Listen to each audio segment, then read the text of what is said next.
A little bit inaccessible. Brush you off. Ready? Yep. Hi, Dana Gorman here with Thrive with FurryEyes.com. Again with Dr. Eisenstein, like 6 or 7 years later. Now we're going to do what we did last time. Why are you pressing a button? Did that go? No, I'm just focusing. Oh, okay, perfect. Go reel the video. We did this about 6 years ago, but he has 20,000 more patients now.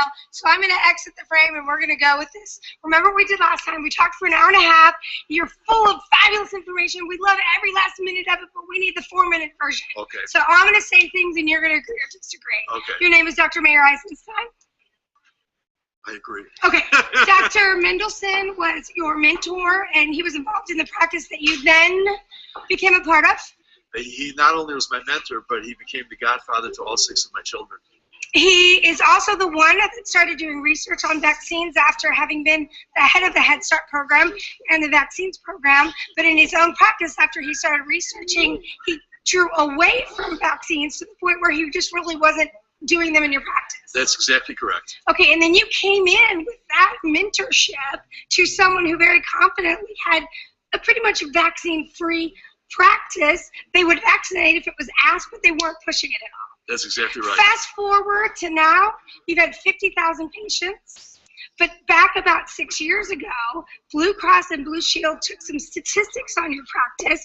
Quickly summarize that. They called me in because they were running a project on asthma. Their definition of asthma was 2 emergency room visits for 1 year for any type of respiratory illness, or 1 hospitalization for any respiratory illness.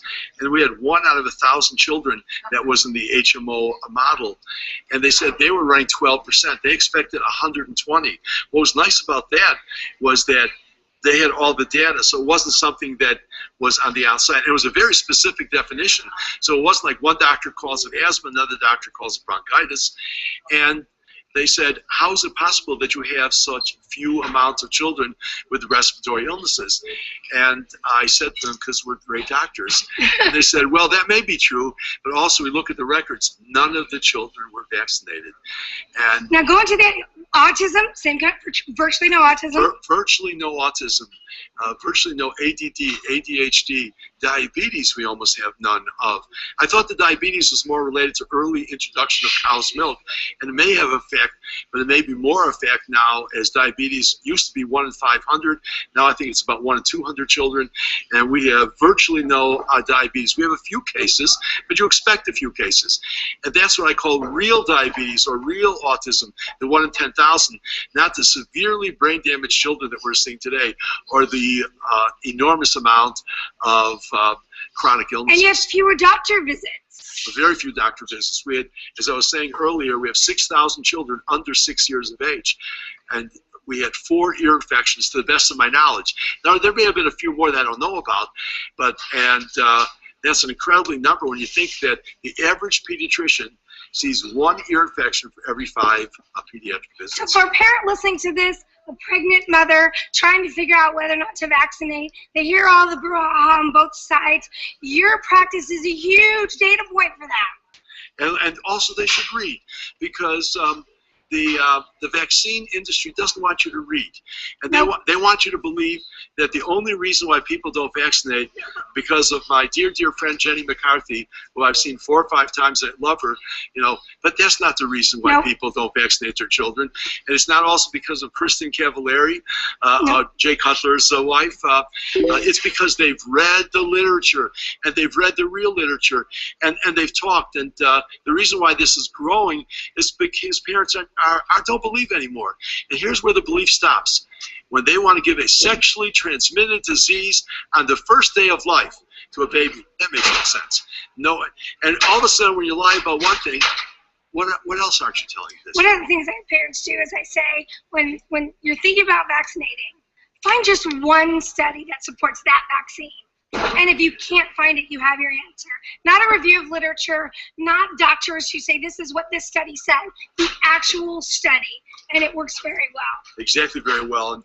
And I think that more and more it's becoming obvious that the unvaccinated children are healthier than the vaccinated children.